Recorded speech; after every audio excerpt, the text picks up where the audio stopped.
justice has been served. That's right, we're talking about the YouTube channel, youtube.com/videogames. The channel with 3.3 million subscribers is a community channel that was owned by Marco and Bryant Martin, a.k.a. FuturisticHub, a.k.a. Life in a Tent, a.k.a. Vince from Video Games. Today it was announced in a news article from Engadget that the two have been sued for $20 million successfully.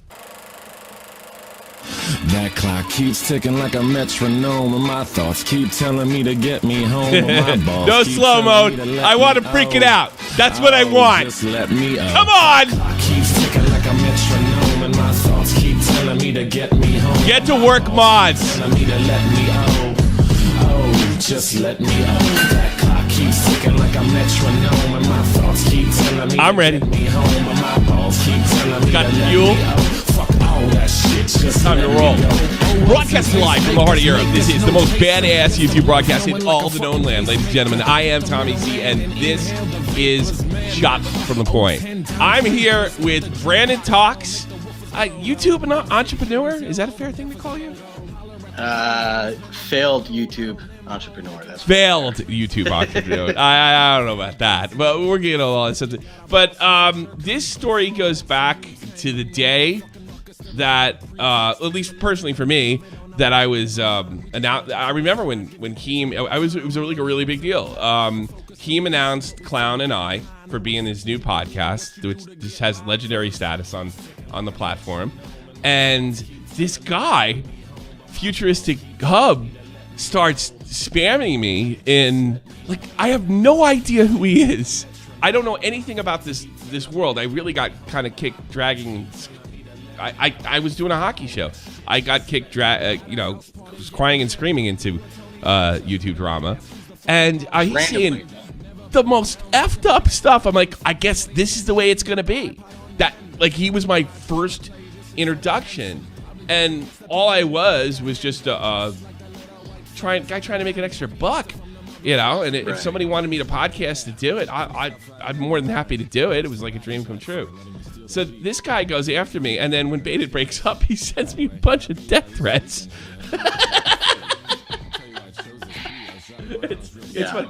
So in the last year, and I love the fact that he's doxing me at an address, a neighborhood that I wish I could live in. It's like one of the, it's one of the most high class areas on the planet. I mean, Wiesbaden is old money, like royal money, like back before World War I royal money. And they keep doxing me at this address that has it's like big money. You're not even close. You haven't lived there forever, huh? Well, you've never lived there. You live there? What? You've never lived there, but yet he's saying it's your address. He's saying it's my address. Yeah, he's saying it's my. I've never lived there. Information. Not a day, not even close to there. So it's right. yeah. I mean, I hope. I'm sorry for the people that actually live there. That's pretty funny. So anyway, Brandon, you're apparently a failed YouTube entrepreneur. You actually started following me shortly after that as well. Right. And I don't know if you're even aware of that particular instance. It was like a blue check mark followed me. Oh, like, cool. You seem like a cool guy. We've talked on and off through the years. And then I remember you started coming in as video games, and I didn't even make the connection that you were the same guy. And you mentioned I'm video games, and I'm like, holy crap, because I was paying a lot of attention to Drama Alert at that point. That particular broadcast that we played was from April 16th, 2016. And I'm like, you're the guy that sued the guy that got the channel back? Because that was kind of that had never happened before, I don't think, on YouTube, where somebody actually had to turn a channel over that I'm aware of. Yeah. No, I think, I definitely think it was the case set precedence. It was the first time I've ever heard of a major lawsuit around a big YouTube channel, and the fact that it was, a case that had to deal with fraud and tortious interference, as well as breach of fiduciary duty. I know there's been lawsuits in the past with, there was that the one with Ray William Johnson. I forget the name of the company. With the Maker Studios and no, not that one. The one he was sued, I believe, by a rights company who they aggregated viral content and they would license it. Yeah, I know exactly what they are. And he lost too. That was the weird part. Yeah, well, I dabbled into the case just a little bit to see what kind of arguments they had, and if I'm not a lawyer, but if you're showing the heart of the content, taking the long video and you're taking the heart of the content and putting it on, I think there could be a challenge as to whether or not that's a breach of copyright. But, well, I think that happened well before. I mean, I've been told by other lawyers, I'm not a lawyer either, but it doesn't matter how much of the content you use as long as the judge finds it in fair use. So in that case, I think Ray got unlucky. He certainly did commentary on it, but the problem is the heart of a content for a 7-second clip. I think it's the whole clip. Yeah, it's the whole clip.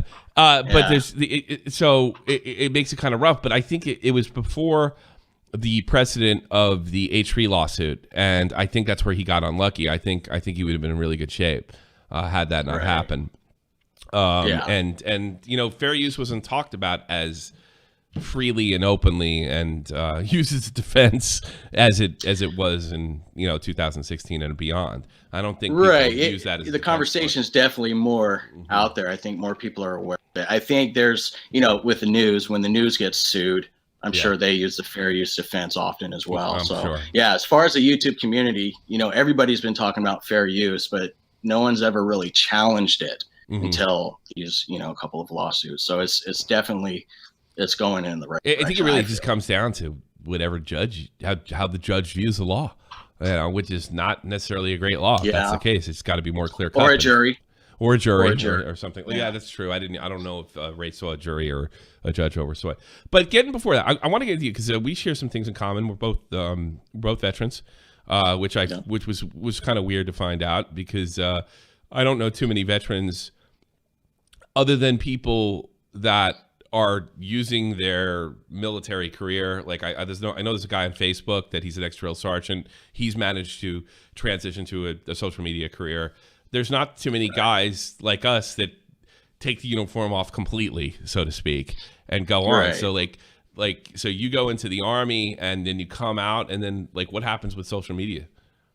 Yeah, so I actually joined the Navy 2 weeks after 9/11. Yeah. Smart. So I was in boot camp about 2 weeks after 9/11. I served until 2007. In 2005, I had found out about YouTube. I was an early adopter. I found out that you could actually autoplay YouTube videos on other forums, and at the time I was trying to be a lame ass rapper, and I was pushing my music that way. But fast forward a few years after I got out of the military in 2007, I went about 2 years. Nobody would hire me. I had a lot of anxiety issues. I had a lot of anger issues. I don't like being out in public, so nobody would give me a job. Got denied for a job at Taco Bell. Oh, jeez. So the YouTube Partner Program, I was already into YouTube, and I saw people were making money on the YouTube Partner Program. So in 2009, I started a channel.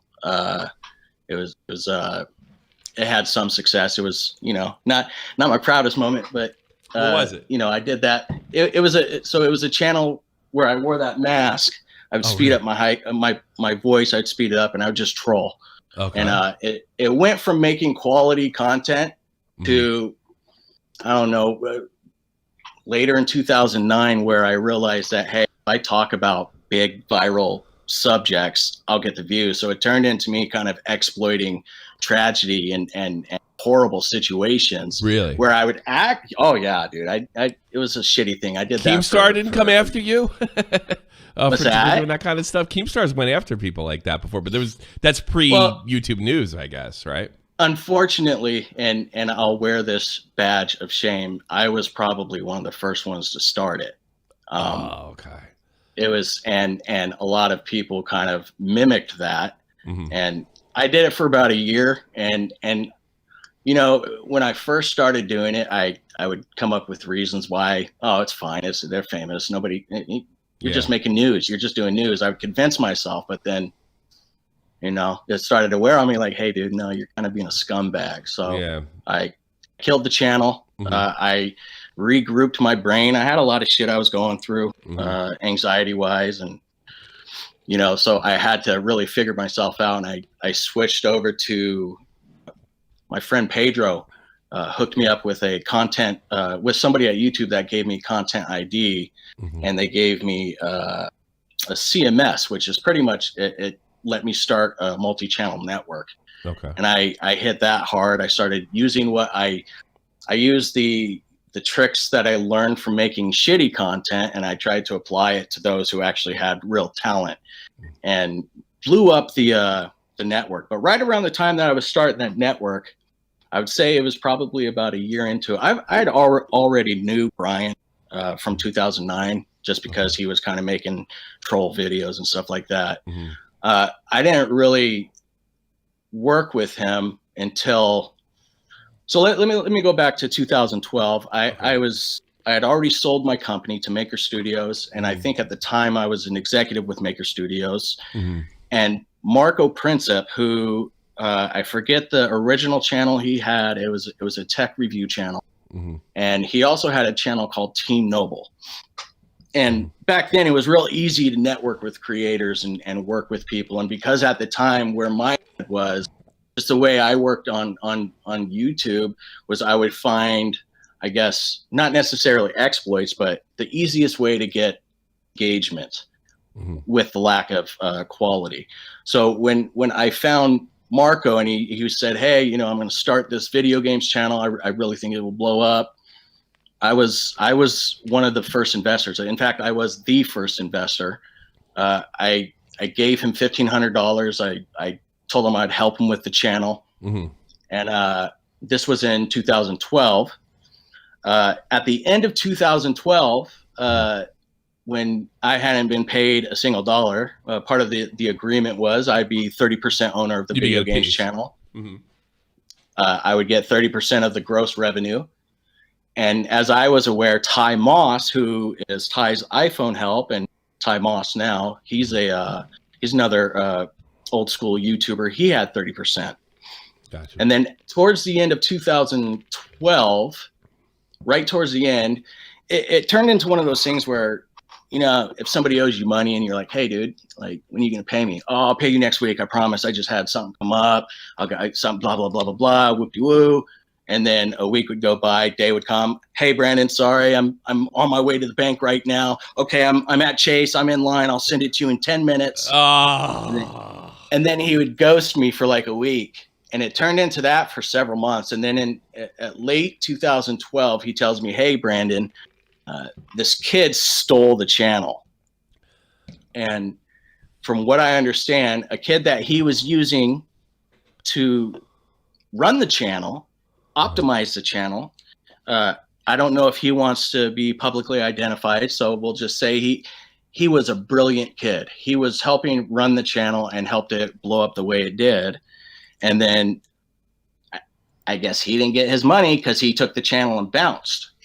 So late 2012, I was like, well, shit, it's 8 months, but it's only a $1,500 investment. I considered it a loss and forgot about it. Like, gotcha. Whatever, I'm done.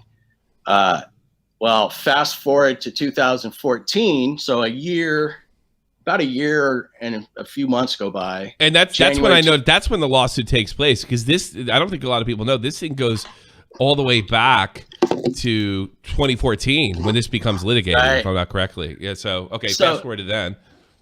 But so I didn't find out that Marco was getting the channel back in 2014, January.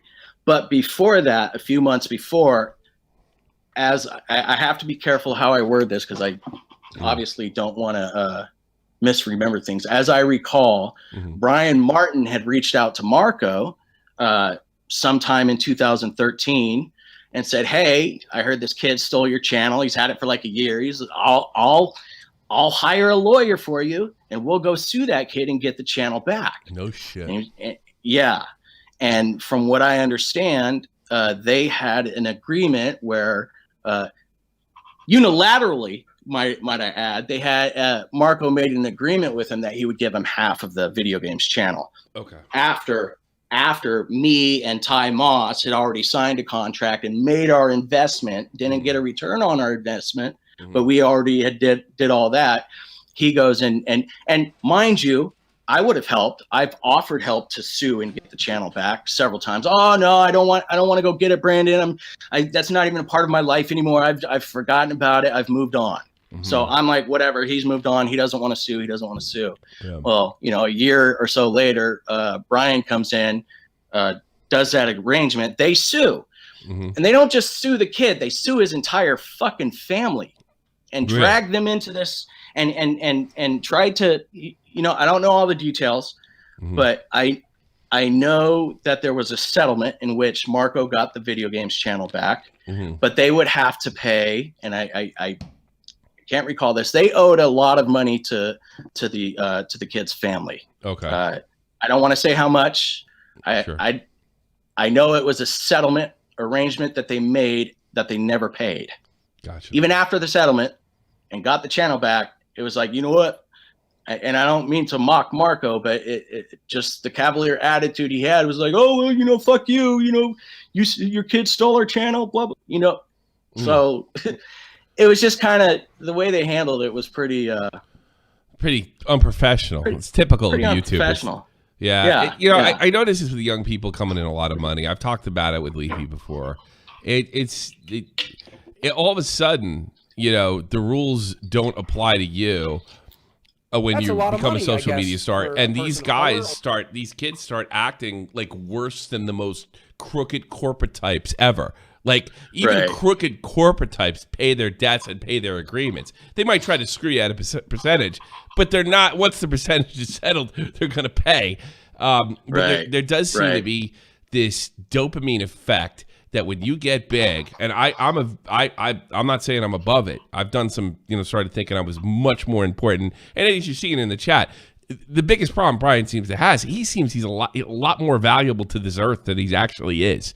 And you get that sort of mindset, and you think you can do anyway. You know what? That guy gave me $1,500. We have an agreement. The court says, fuck it. I'm not going to pay it. And that seems to be what's going on here, and just finally caught up with him. At some point. So can you go to 2016 when you actually get the channel back?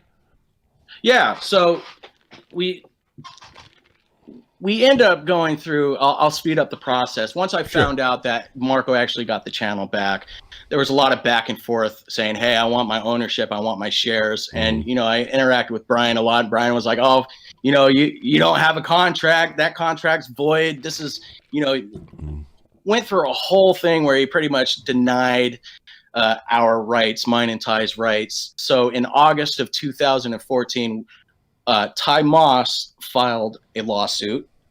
And shortly thereafter, he let me know, hey, I filed a lawsuit. Do you want to join? And I was like, well, yeah, because I wanted the channel. And then 2 years go by. About a year and a half goes by. Nothing. No word from.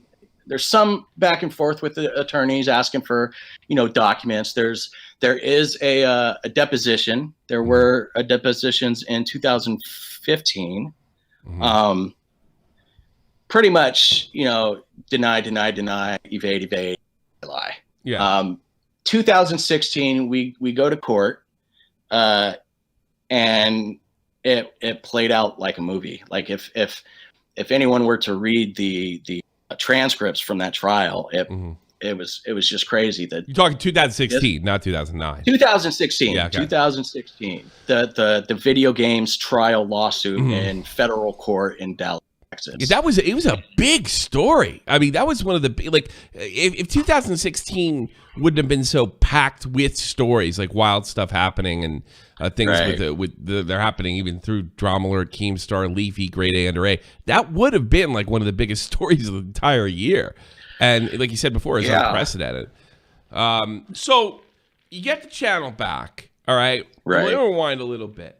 How did you hook up with this guy? I mean, he's clearly there's 42 voices in his head. There's clearly something wrong. Like, you must have liked something about him. How did you hang out with somebody like this? Why would you want to help somebody like this in the first place? So I've had, I've had a super traumatic life. I've had a lot of experiences. I've put myself in a lot of situations where I've been exposed to horrific things, horrific people, horrific actions. And I know that I was one of those people who I wasn't the worst, but I made a lot of bad decisions. I hung out with the wrong people. I used to rob people. I took advantage. And it didn't take me until, my mid-30s to realize the reason why I was because of just the lack of proper guidance. Mm-hmm. And it left me to my own demise to figure shit out on my own. And I feel like when people act out in the most egregious manner, Mm-hmm. Oftentimes it could be rooted in childhood trauma. Sure. And just because the people I've hung around with, I'm no stranger to trauma. I'm no stranger to the worst of the worst. I tend to be able to look at people who have done horrific things and say, wow, that's a really misguided. And I can't help but say, I kind of figured my life out. I kind of figured out why I was the way, and maybe I could help steer people in the right direction. I understand. I understand. So I've done that with trying to help people, YouTubers, and some guys have been really successful, and some of them screwed me after they've outgrown me. So I think every time I talk to you, I feel like I've experienced, but you just experience at a kind of a higher level, and mine's more of a microcosm. So I guess what you're getting to is you had a lot of empathy for Brian, because Brian, you feel that Brian did grow up in a kind of a bad way. Is that what you're saying? Yeah, either as a result of trauma or neglect or something. I don't want to assume anything about his childhood. Mm-hmm. He won't talk to me about it, obviously. And These are real lives. These are real other people who are affected by this whole dynamic. He's got a twin brother, so I don't want to assume anything. I base my feelings off of patterns, patterns I see, patterns in the way people posture themselves. And lately it's been helping me kind of approach conflict in a different way. So with Brian, yeah, I know he kind of fucking loses it. Yeah. But at the same time, it's like, maybe if he had somebody that really cared about pointing him in the right direction, maybe if he had someone that said, hey, look, dude, you're fucking talented. You don't have to protect yourself from every single person you interact with. You don't have to lash out at those who are critical of you. Yeah. Own your past, dude. I've made horrible fucking mistakes, and this is until Brian's able to do that and really forgive himself and realize the way he is, or come to get a better understanding of why he does what he does.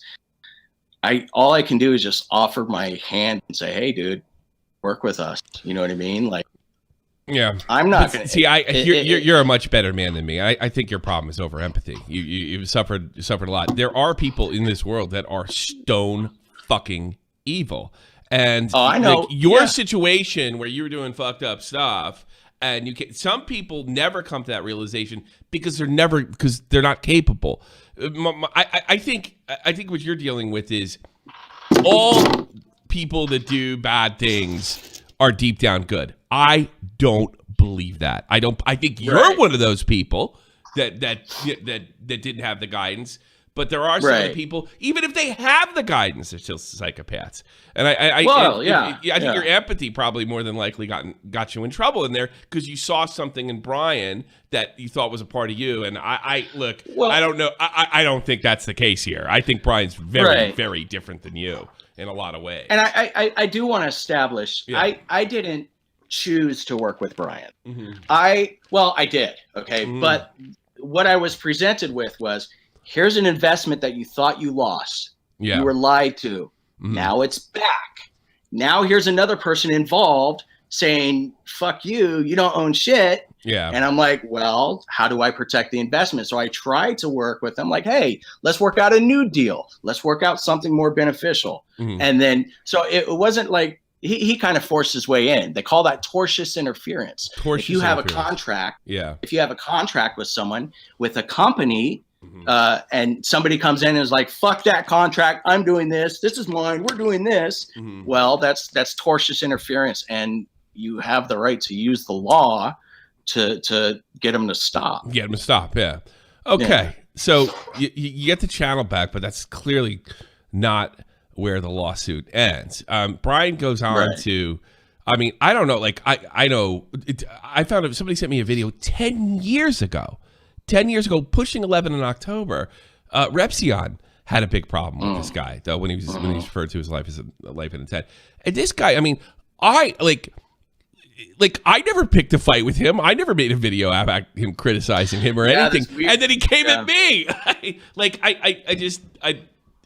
There's obviously something really wrong here. But I think I lose my empathy when, you know, so many people are getting hurt, so many people are being attacked. Yeah. We got a kid in Yeah. chat right now, Wacky TV. You know, I'm sure his dream is to be a YouTuber. And you got this 30-year-old man saying he's going to fucking sue him and ruin his life and what Right. have you. And it's all, he's blowing smoke up everybody's ass. He blows smoke up our asses. Everything. We've been dealing with him. He buys memberships on my channel to spam the N-word or do something like Right. crazy. I don't think I ever spoke about him on Shot from the Point till a year ago. I kept all that Right. stuff pretty much to myself. And I think I talked to Colossal's crazy about it. But I don't even know. It was so long ago, I don't think you remember. It does seem really weird that he's just constantly attacking. But there has been some more recent developments in his lawsuit. And that's really the juice of this stuff that we talked about. And I want you to be able to talk about whatever you can. I don't want you to get in any kind of trouble. There's Right. been some, you know, he's not drama alert worthy anymore. But you've had some major victories against. Can you go over some of them and what exactly he's been ordered by the court to do? Yeah, well, so personally, I have no major win. In 2000, well, a few years ago, I turned over all of my rights to the YouTube channel, the lawsuit. At the time, it was like 120K in debt. It was a liability, and everything crashed for me. Mhm. Everything, all my investments, I thought I diversified, but I'm an idiot. And like you say, I suffer from too much empathy, and I, you know, not all of my investments were shady, but you know, some of them. Brian's not the first person to you know, screw me over. Where was I? What was it we were just about? Well, to point out? we're talking about. Yeah, I'm sorry. I got it. We were I talking got it. about Yeah. the recent developments. Like what is the court order Right. Brian to do? As far as like there's been some changes, issues with COVID. Like Right. what you've won. This lawsuit has not put Brian in a good position. That's kind of what I want to get to the heart of. So yeah, and that's why I'm leading up to it, because there was a break from the lawsuits when this stuff started kicking in, and there's a reason why. To that point, we had the appeal. The appeal took a year, and then in 2019, I got to the point to where I didn't want to fight it anymore. It's draining. The amount of legal debt, the lawyers maybe 300 grand in hours and shit. So I end up turning over my ownership of it all to a group of owners, and now and they've assumed everything pretty much taking it off of my hands. I'm helping them. I'm acting as so you're acting more as a witness now than anything else. Right. So now I'm okay. a witness. Yeah. And Feudalissimus, the company that I'm managing, they are the plaintiff or the judgment debt. So it's not you even suing whatever. him anymore. So the way that you're just helping along with the the company and showing them the facts and what have you. Okay. Right. So then, you know, I cannot talk about any of the current proceedings. Litigation, after several years, litigation started back up last year. Listen, I respect the court. I respect the process, and I don't want to talk about the litigation, but I can say, well, yeah, you know what? Ask me some questions. I don't want to offend the court. Okay. What is the court awarded this company that you're helping? I'm sorry? What is the court awarded that you can talk about? Okay. I can say that I have a fiduciary duty to the owners to utilize the law collect on any judgment, any lawful judgment, and I will pursue it. So we can't talk. We can't talk numbers. We can't talk numbers here. And I can't. I don't want to talk about the litigation. Because I don't want to talk about any numbers because here's the thing, right? I'm not a lawyer. Okay. I don't know what's allowed to be said and what is. A lot of times people say I can't talk because my lawyers say don't talk. Most of the time that's bullshit. They don't have lawyers. But if you have a lawyer that's saying don't talk about the case. Okay. Fair enough. But here's what I can talk about. I have guys looking at legal documents over here. Yeah, I got guys talking about legal documents here.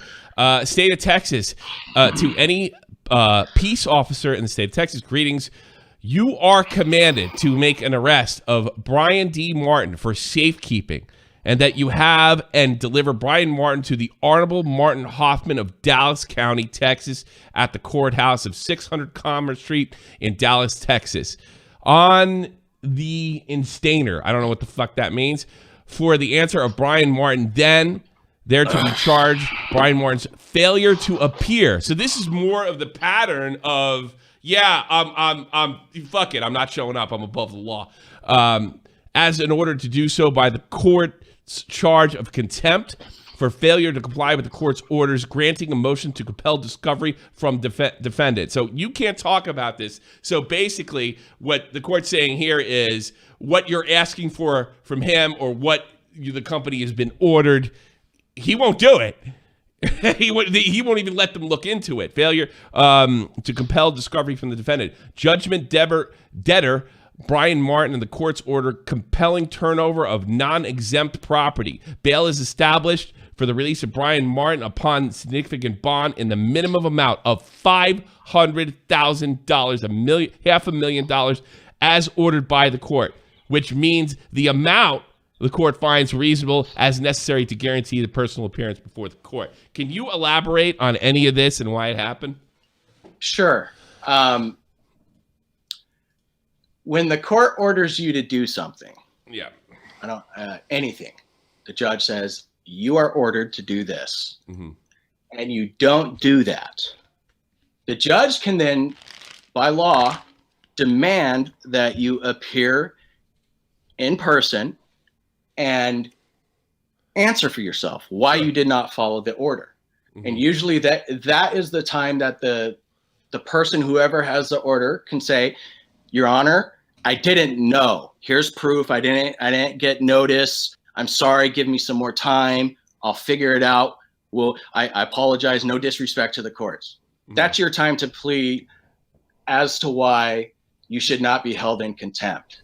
And if you do not appear at that specified date to answer for your actions, the judge is within his legal right and power to issue a warrant for failure to appear. Okay, my sources are telling me that he has been to court before, and they're doing it via, because of COVID, of course, they're doing these court appearances via like a Microsoft Zoom or something like that, and he only stopped showing up after the award went to this company that you're supporting, that he just started blowing it off completely. And then the judge ordered him to show up.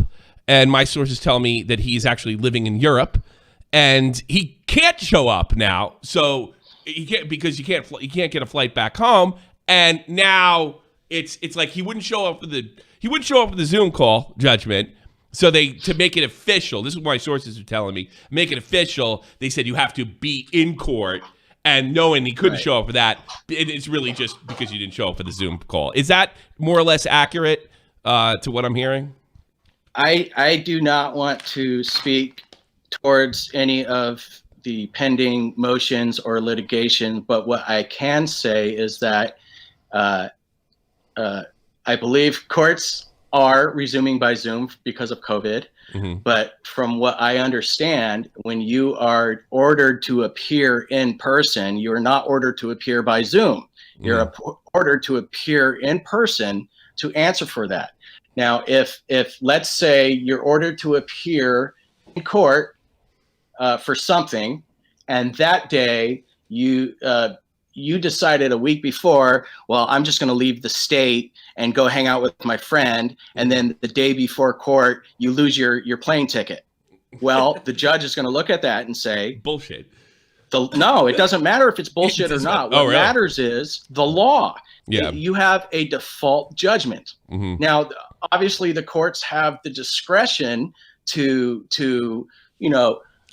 listen to what the person says or the defendant says, and they can make discretion as to whether or not the reasoning they're giving is realistic, and maybe they can further or push it down the road. But from what I know, if the judge says you need to show up in person, The law protects people from any, and this is my ignorant understanding. Mm-hmm. If you have to appear in court and the other person doesn't show up, oftentimes it turns into a default judgment. So if you're not there to state your claim, the only thing the judge can go off of is what the plaintiffs say and what the evidence shows. I have been getting. Somebody just said something to me. I just got a notice that I mean, he's well aware that he probably can't return to the United States again, and that he is planning. This is funny. I don't know if you can confirm or deny this, to claim political asylum in the United Kingdom.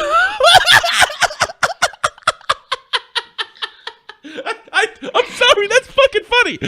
I know you can't. I understand where you're coming. Have you heard anything like that before?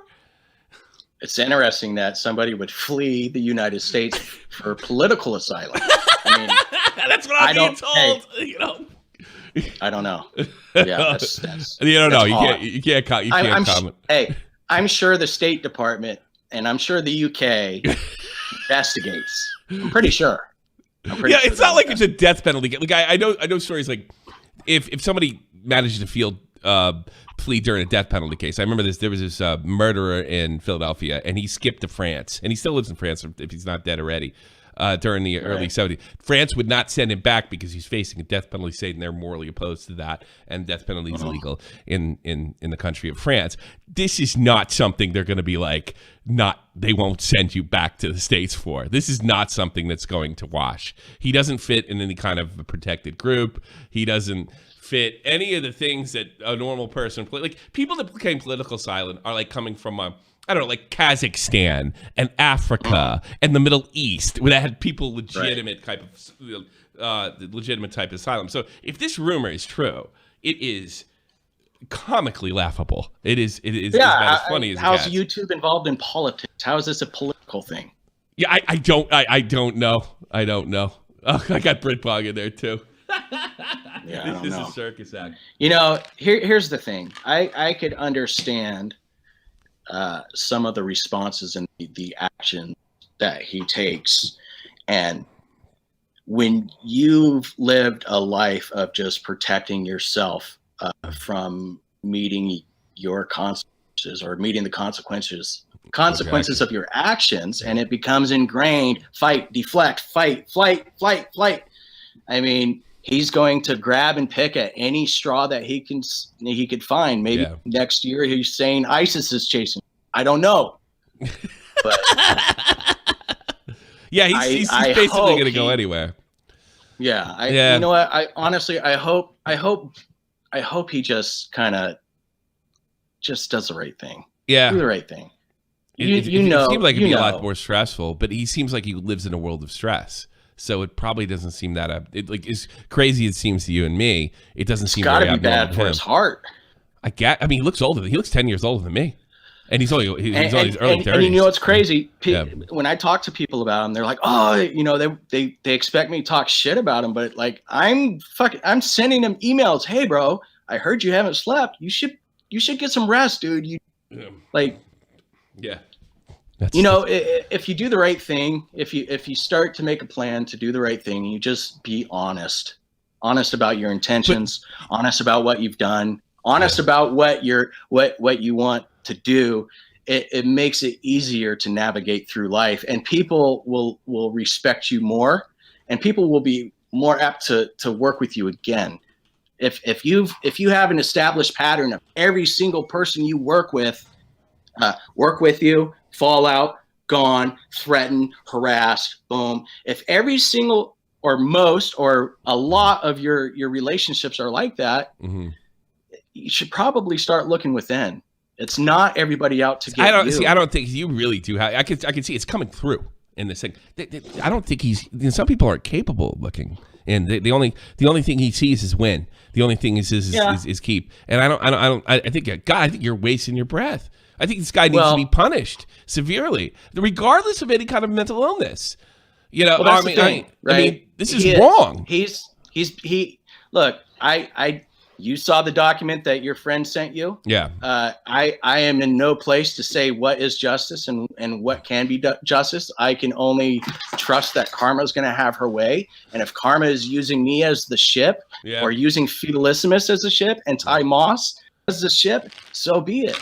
But I guarantee you one thing: at the very end, when if it does collapse for him and he's hit rock bottom, the one person that he'd expect to be like, "Fuck you, I beat you," I'm gonna have my hand out. All right, dude, this is where you go from here. This is where you go. And when that day comes, I'm gonna talk you out of it. That's when that day comes. Hey, look, here's another thing too. I'm not ignorant to what he's done and the people he's hurt. Yeah. He's made very bad decisions. He's affected a lot of people's lives. He's caused a lot of stress and pain. Without any I'm not even I don't want to make myself out to be a victim. I'm like one of the minor league guys that he messed with. There's people that that's why I'm on the show today. Look, you know me. I don't talk publicly. I've been killing. It's okay, boy. I've been trying to kill my ego over the years. Yeah. You know what I mean? So it for me it's I just I lost my thought. My brain trailed off. It's okay. It's okay, but it's okay. But I also want to let the audience know that this has not been easy for you to talk about this. And this has not been an easy process for you. Right. Imagine I've been through, I like to say 2 divorces because I'm watching my dad's thing drag on. My own divorce. You know what it was? It was wacky TV. It was wacky TV that made me decide that I would talk. That you wanted to do it, yeah. Listen, here's the thing, right? Like, I get it. He has his MO of harassing anybody that talks about him. It's a kid. Yeah, I got kids older than him, and the shit that he's saying and the harassing and shit, like it's like, okay, look, listen, okay, I can sit back and be quiet and just watch him harass these people, but no, I'm gonna I sent that kid a message. I sent him a copy of the transcripts because the threats were saying I don't own this channel, it's my wife's. So I was like, hey, why don't you judge him against his own words? Here they are, verbatim, public record. His wife owns the channel. Look, I just want to put out there, I've been told that his wife is very young, and if she's owned this channel, she would have been somewhere between 12 and 14 when she got ownership, which is, of course, impossible. Listen, Brian Martin created FuturisticHub, made those pornographic Minecraft animations, and then eventually he realized that, hey, maybe I should move to family friendly, which is a brilliant fucking move. Yeah. Well, I'm not doubting his ability to get views. Oh, I know. I'm giving him his props. Yeah. At the same time, come on, you can't lie when you sat in open court and said, it is my YouTube channel. Yeah, there you go. And I also want to report, I know you can't do this. My sources also tell me that the Futuristic Hub channel, something over 1 million, has been awarded to the company Brandon speaks of. Now, I don't have any court documents on that. Actually, I have so much documents on this guy. I can't even go through it all. I don't even understand it all. But from what I've been understand, that other channels have also been awarded. So this is it wasn't just video games. It's Futuristic Hub, no longer his. It's everything that he's ever worked on. It's just completely unraveling. And he finds time to mess with wacky TV. Yeah, well, yeah. Yeah, and I get that. He's gone back. It's very evident to me, or that either he or someone has gone back and threatened a lot of people into deleting their videos and having videos of him identifying him as Futuristic Hub removed. Yeah. Obviously, he can't get Keem to remove his, so that's stuck for life. You know what I mean? Yeah. So it's him just finding every weakness in his argument, every exploit or whatever, and trying to patch it up. And sometimes the truth just chases you the fuck down. I actually like to see the guy go to jail. I'd like to see the guy go to jail. And I mean, I know that you feel that way, but I would like to see the guy, because I don't think nothing's getting through, and that's what jail's for. Is when nothing else gets through. Every warning. Chris Rock said it best. You ever hear somebody say, I wouldn't do that shit if I was you? Well, here's some of that shit. Like everything you're not supposed to do. Everything you've been warned about and told about. There's got to be that's like the worst place to go besides the fucking electric chair. No, I'd like to see it. I'd like to see you spend some time in there. It might cool him the fuck. If any kind of like, holy shit, I'm in jail situation, but I gotta be honest with you, I think he would fuck with the other prisoners. Yeah, I'll fucking sue you and all that other shit. I think it would last a minute, you know. I'd like here's to the see thing. the guy go to jail personally. He has a long past. It is well documented, and it is obvious that a lot of the stuff that he has done was criminal. Criminal. Threatening to have people murdered, threatening to spread fictitious stories about people around their hometown. Yeah. I don't know if this is true, but other people have claimed having people swatted. Like, listen. It's such a weird place to be, so angry at the world that you lash out at everyone. When you're doing criminal shit, no matter how much of a good person you are, it will catch up to you. And for most people, it takes being locked up for them to say, shit, I probably should figure out why I keep doing it. There's a YouTuber, former mob capo, Michael Francis. I think he's relatively a good person. And that's kind of what it took for him. You know, it's like, this is no way to live. Sometimes it takes rock bottom. It really takes rock bottom where you're like, what the fuck else is there left? Why is it like, and you lash out at the world until you realize, well, maybe it's me. Maybe it's me. And then just every day, fucking meditate your mind. Or at very least, I don't want to go back to jail. So maybe I should stop being an asshole. Be a better person. No, I should be a better person anyways. We should all be focused on being a better person every day. We're all misguided by our parents in some way. Yeah. All of us. And we have an obligation, not just to ourselves, but the people we have influence over, especially if you're a creator, you have an obligation to be a good person. You're setting a fucking example. Yeah. I don't know. Some people, there's so many kids online that fuck what their parents say. They want to hear what their favorite creator says, and they take their lessons. Come here, boy. He's just like, oh. Sure. There's your buddy, huh? What kind of dog is he? Yeah. What kind of dog? He's a Great Dane. Come here. Oh, wow. Oh yeah, put him on. Holy crap! And he's just a little. He's crying. That's a big boy.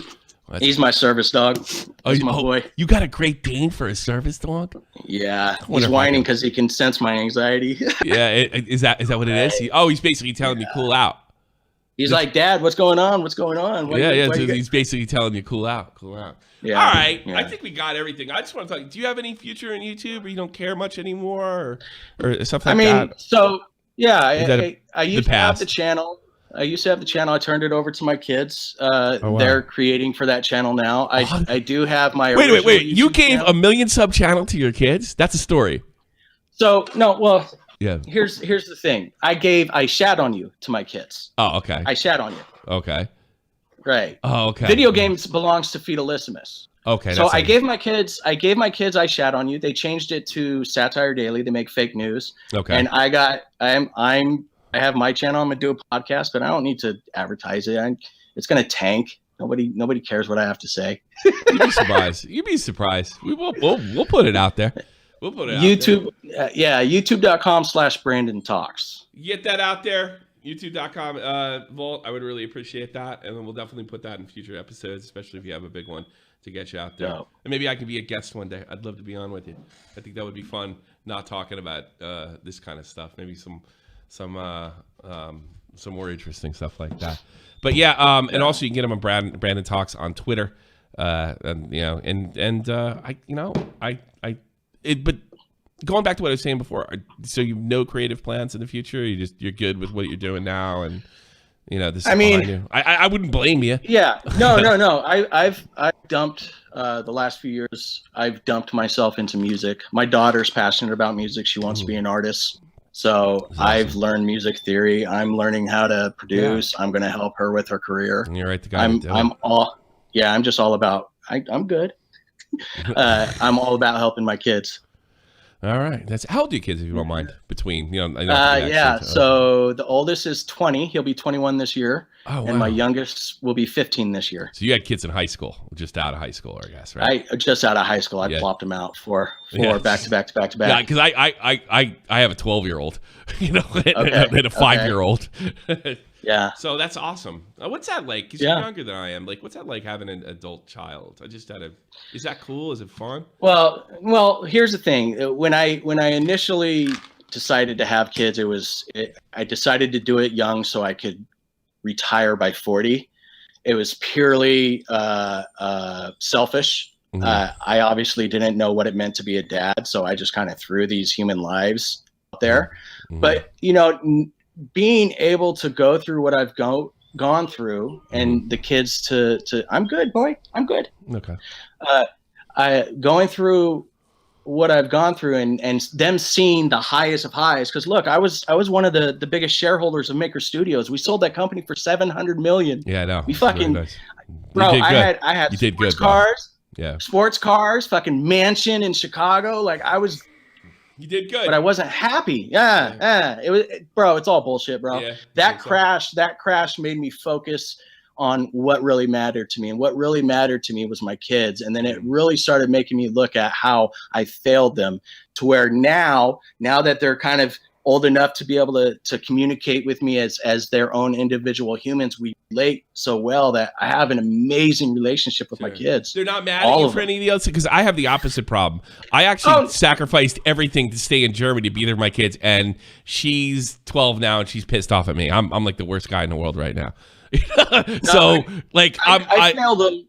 I'm hoping that changes with time. You know what I mean?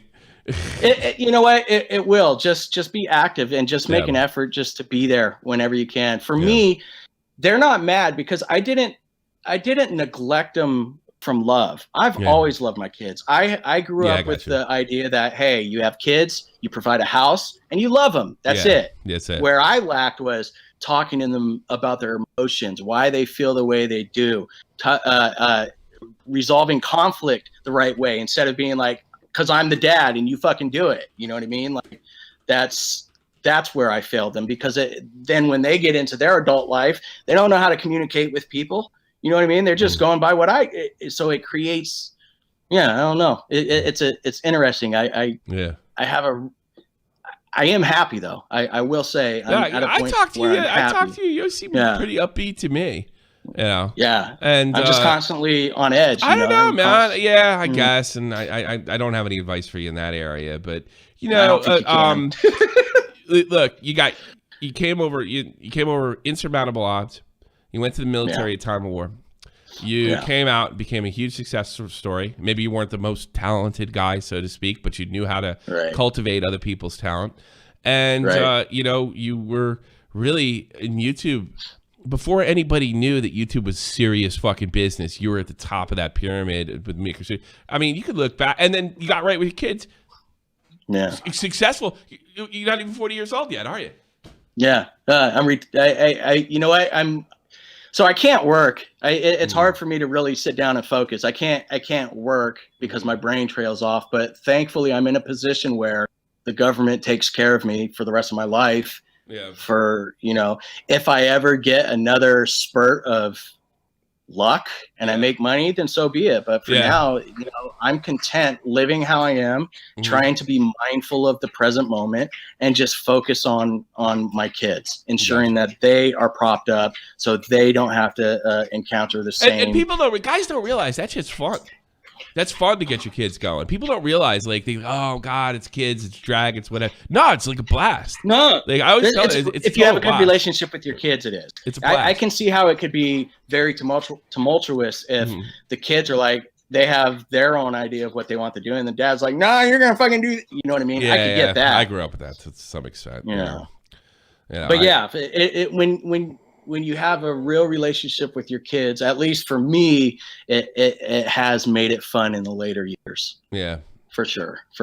Absolutely. All right, Brandon, it's good that you're gone. I'm glad we got this story out, and it's not even just this douchebag story. But it's I'm not really gonna call him a douchebag, Brian. Look, Brian, if you're watching, you're probably in the chat, dude. There's going to be a moment. There's going to be a moment where it hits. I'll be here. Talk to me.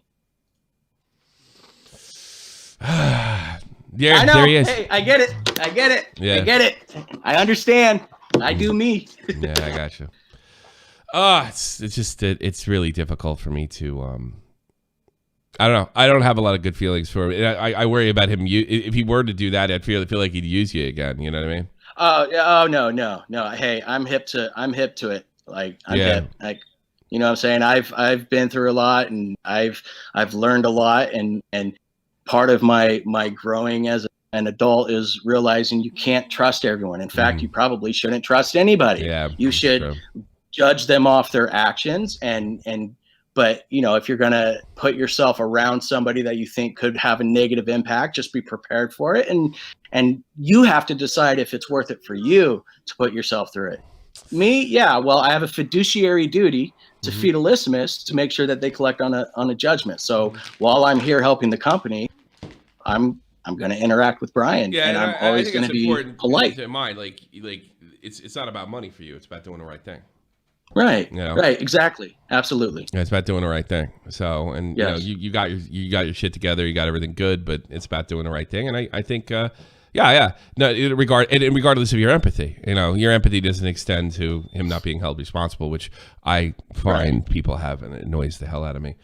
Brandon, thanks so much for coming. Hey, you got to atone for your actions. You really got to atone. Yeah. Everything comes back. I'm going to have to. Let me ask you something. Do you believe, although I don't believe this, do you believe if you're able to get him to legally atone that he will kind of see the light and come through? Is that the goal? Because it couldn't be money at this point. No, I think Brian Martin needs either a trip to a shaman to take ayahuasca, or he needs to smoke the venom of a Colorado river toad and meet God. And then no, listen, hey, you laugh. Really? I'm not a religious guy, buddy. When God shows you how fallible your ego is, and he starts to deconstruct this image of who you think you are, once that happens, you could tear it down yourself, and you could become a better person, and you could learn to love yourself and be happy. I'm happy, bro. It's okay. You're good. I'm happy too, and I'm gonna listen to your dog. Your dog probably knows. Yeah, my anxiety's going up, bro. I think we're gonna end it right there. Thank you for the great interview. I appreciate your empathy, but I do want to see some atonement. It's time to pay, Brian, and you're gonna do it whether the show happened or not. This is the almighty infinite, independent excellence, devil fighting, rebel titan, weed smoking alchemist, fake identities. Okay, you cool with Jason Bourne, running with these Wolverines. Okay, you about to catch a storm. I ain't never been a liar, got tired of niggas playing me. Head in my legs like she about to catch a pedigree. Chi-Town, the King's home, slapping fives, Blackstone, 6 Mile to danger zones, bullets look like waffle cones. Folk affiliated the evolution of Machiavelli. Don't make me lead them eagles to you like I'm Chip Kelly. They feel my struggle, I express it through my hip hop. I'm about to make it hard to breathe, here's a headline.